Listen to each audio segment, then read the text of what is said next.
नमस्कार दोस्तों, आज फिर से मैं आपके पास सामने उपस्थित हूँ अपने न्यूज रिव्यूज में। और आज हम इस न्यूज और रिव्यूज में डिस्कस करेंगे दिल्ली में जो नेशनल कैपिटल टेरिटरी है उसमें कल केंद्र सरकार ने संसद में एक बिल पेश किया जिसमें कि दिल्ली सरकार के कुछ अधिकारों को कर्टेल किया गया है और वो अधिकार लेफ्टिनेंट गवर्नर के थ्रू केंद्र सरकार के पास आ गए हैं।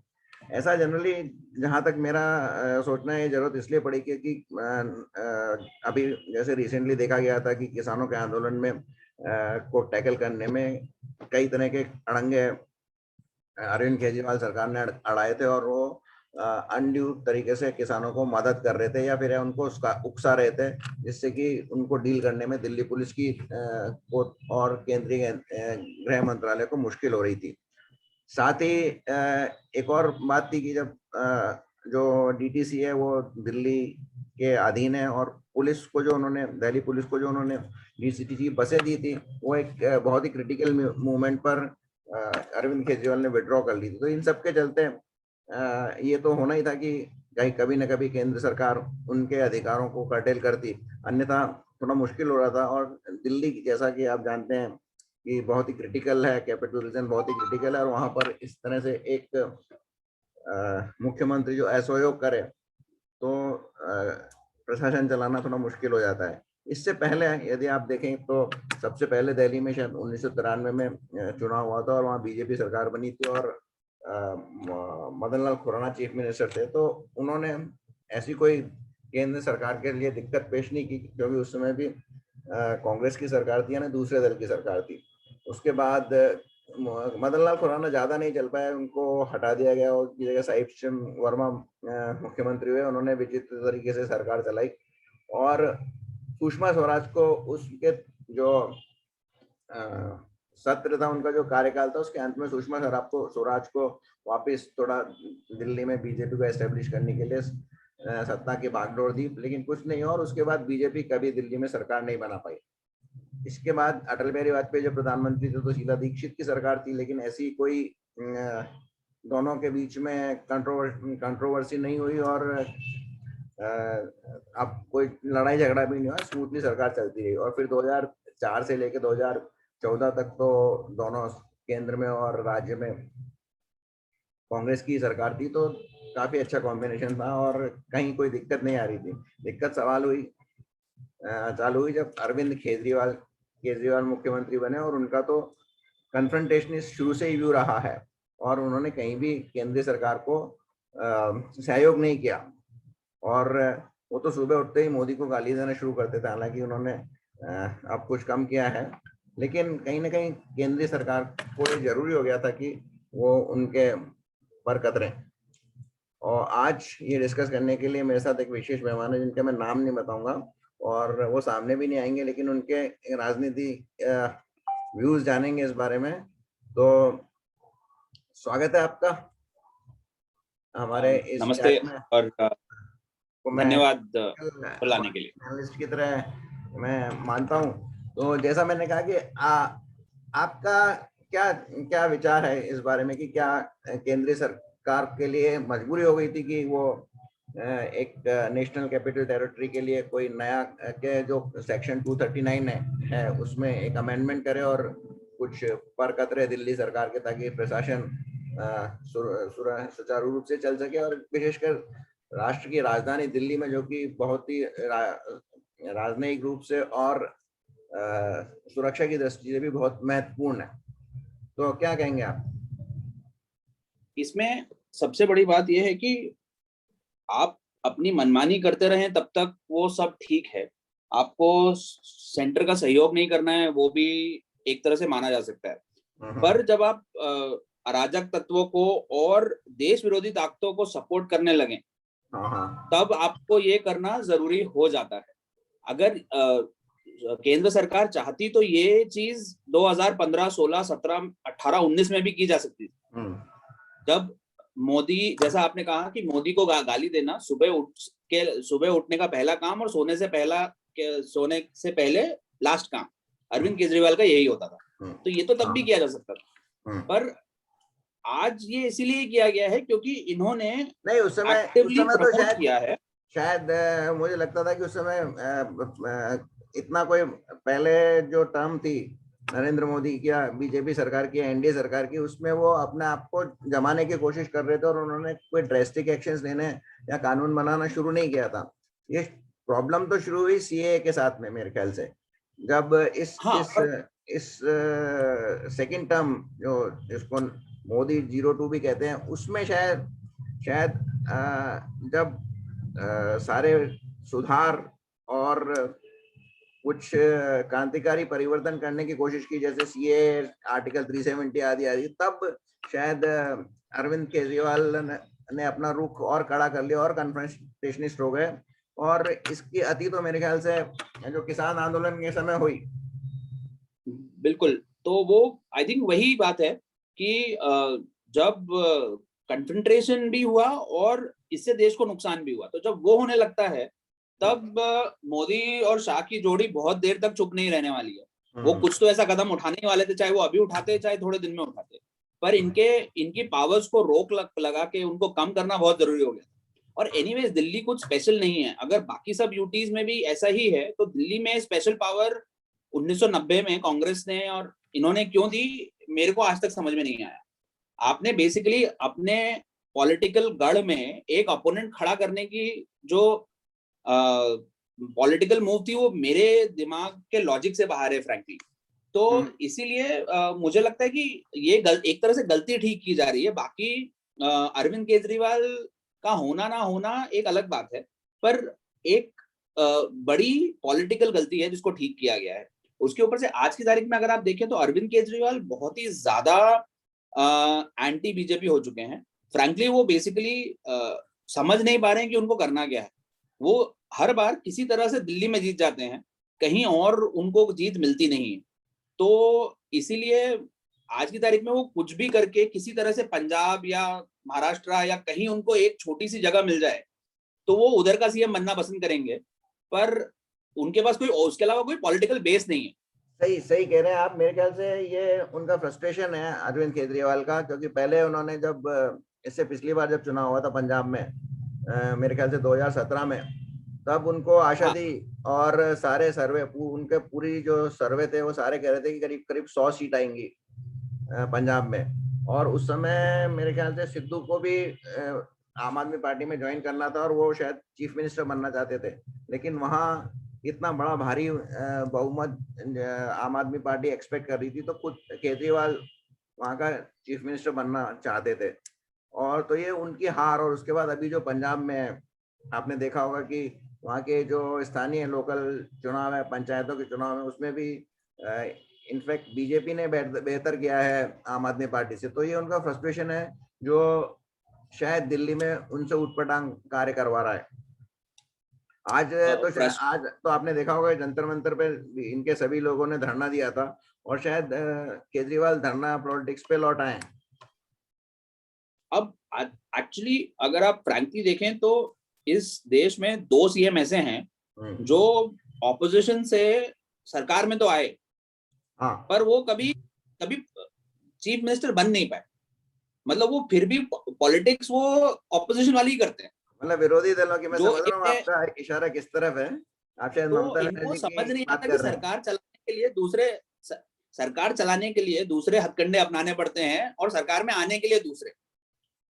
तो अगर अगर आप ये सोचिए, आज जैसी हरकतें ये कर रहे हैं, अगर 2019 में 2014 में मोदी सरकार बनाने के बाद भी ऐसी हरकतें करते हैं, हाँ हाँ, तो क्या मोदी फिर से जीत के आते और क्या उनकी पॉपुलैरिटी इस लेवल पे होती, या इस देश में कुछ भी काम हो पाता?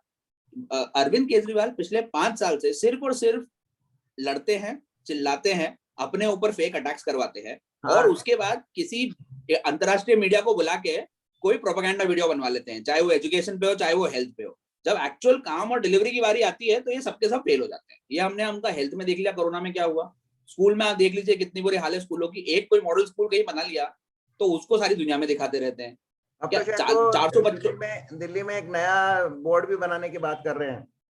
इस दिल्ली हाँ, स्कूल बोर्ड, जो वो कहते हैं कि केंद्रीय शिक्षा बोर्ड जो है, सेंट्रल बोर्ड, वो इफेक्टिव नहीं और अच्छा नहीं है, तो शायद अपना खुद का बोर्ड बनाने का उनका प्रस्ताव था। ये भी सही है, और इसमें कहने को वो एक अच्छा और बेहतर सिस्टम बनाने की कोशिश कर रहे हैं, बट वो एक्चुअली और ज्यादा लेफ्टिस्ट और ज्यादा प्रोपेगेंडे से भरा एजुकेशन स्कूल सिस्टम या एजुकेशन सिस्टम बनाना चाहते हैं, क्योंकि वो जानते हैं एनईपी आने के बाद ये जो पुराना सिस्टम है धीरे धीरे इनको खत्म कर देगा। तो एक वो है, और दूसरा इनका सिस्टम, इनको तो ये लगता है कि भाई हमें जो नहीं चलता उसको सुधार करने के बजाय हम अपना नया बना लेंगे। तो थोड़े दिन बाद तो ये बोलेंगे हमको ये दिल्ली नहीं जम रहा, हमको पड़ोस में 4 एकड़ जमीन दे दो, हम वहां एक और दिल्ली बना लेंगे। अच्छा।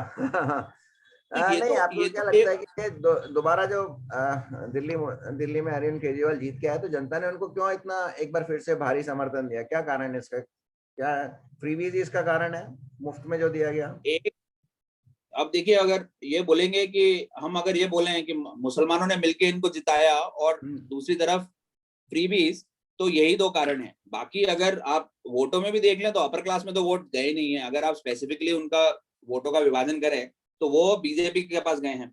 लोअर क्लास और मुस्लिम वोट पूरा का पूरा अरविंद केजरीवाल के पास गया। तो मुसलमानों का तो उन्होंने हिसाब चुका ही दिया था पिछले फरवरी में। हिंदुओं ने जो वोट किया था उसका हिसाब भी आपने फरवरी में देख लिया उनको कैसे दिया गया। तो अब तो बेसिकली जो पिछले 18 महीने में एसेंशियली सीएए के बाद से हाँ। जो इन लोगों ने जो सारे क्या बोलते हैं एहसान सेंट्रल गवर्नमेंट पे केजरीवाल ने किए हैं, वो एहसानों का जवाब दिया जा रहा है एक स्ट्रोक में। वो बोलते हैं ना 100 सुनार की एक लोहार। ऐसा नहीं, जो इन्होंने परेशान किया है मेरे ख्याल से, जो परेशान कहने किया का है। तरीका है बस। हाँ, बेसिकली 18 महीने में जो परेशान किया है, हाँ, जितने सीए में आपके इस बिल में किसानों वाले बिल में जितनी परेशानियां सेंट्रल गवर्नमेंट के लिए खड़ी की हैं, तो वो उसको और आपके वो प्रोसिक्यूशन की भी हाँ जो देनी पड़ती है, सीएम से लेनी पड़ती है, वो उनमें से कुछ भी नहीं दिया जा रहा है। हाँ हाँ, एक उन्होंने वो भी एक था कि वो दिल्ली में जो जेएनयू के जो कन्हैया कुमार और शैला रशीद वगैरह जो लोग थे, उनके भी प्रोसिक्यूशन की भी इन्होंने परमिशन नहीं दी थी। परमिशन नहीं दी, वो भी है। आज की तारीख में अभी जो दंगे हुए हैं इसके लिए भी आपको सबके प्रोसिक्यूशन की ओके आपको अरविंद केजरीवाल की सरकार से लेनी पड़ती।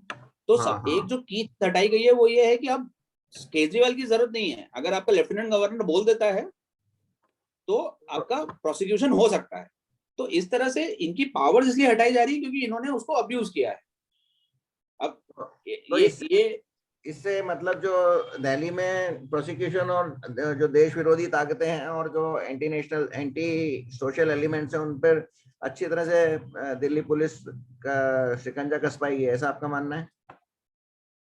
मेरे हिसाब से दिल्ली पुलिस से ज्यादा आईबी और सेंट्रल होम मिनिस्ट्री पे का कंट्रोल बढ़ेगा।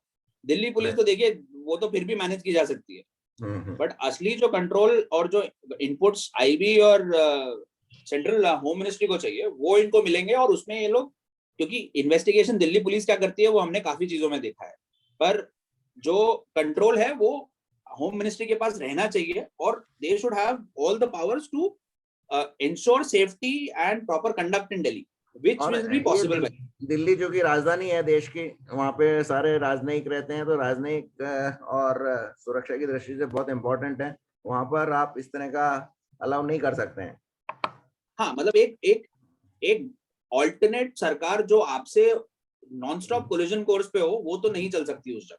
लेकिन इस बार आपने देखा कि जो भी बिल आए तो इसका विरोध केवल आम आदमी पार्टी कर रही है। कांग्रेस, लेफ्ट या उसकी जो सहयोगी पार्टियां हैं, जो हमेशा कुछ भी गवर्नमेंट का जो मुंह होता था उसका विरोध करती हैं, वो किसी भी पार्टी ने अभी तक तो नहीं किया लगता है। मतलब मैंने तो नहीं सुना।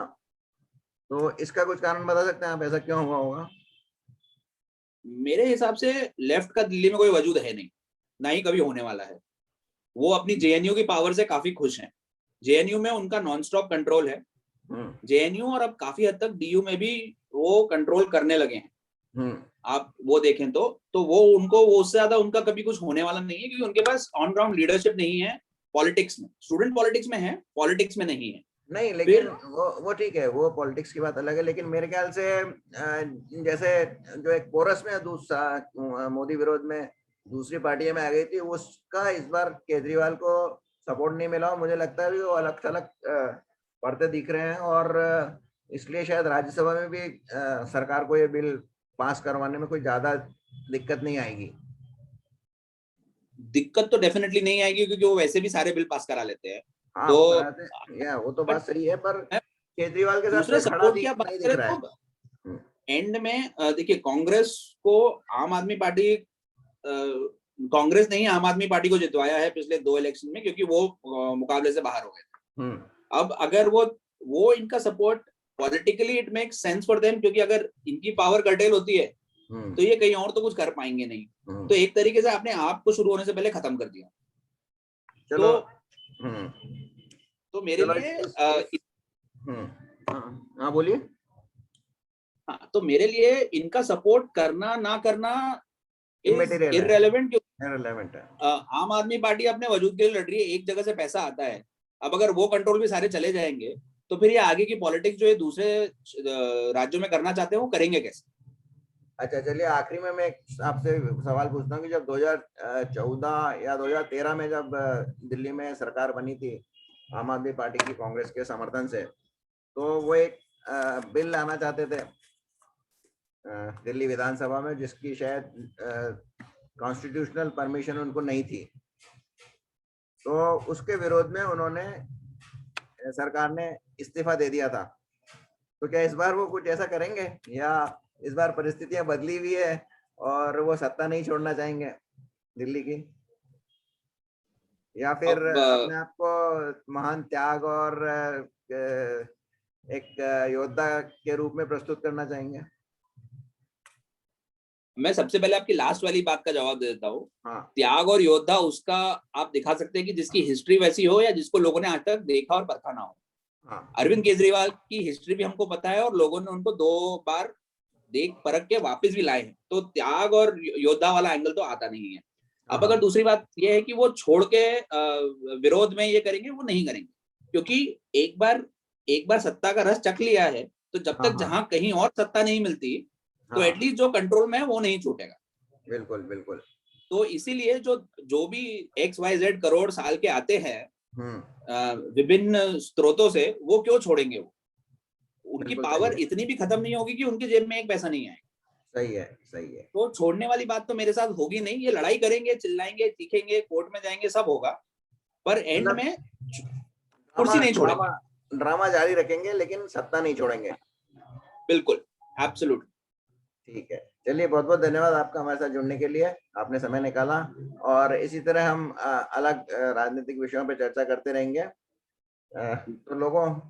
तो दोस्तों, हम आज इसी के साथ समाप्त करते हैं। आपको ये वीडियो में हमारे इस वीडियो में नया प्रयोग आपको कैसा लगा, इसके बारे में अपनी राय जरूर कमेंट बॉक्स में दीजिए। और अगर अच्छा लगा हो तो जरूर इसको शेयर कीजिए। और अगर आप नए श्रोताओं ने जिन्होंने अब तक ये चैनल सब्सक्राइब नहीं किया हो तो इसे सब्सक्राइब अवश्य कीजिए। बहुत बहुत धन्यवाद। धन्यवाद जी, थैंक यू।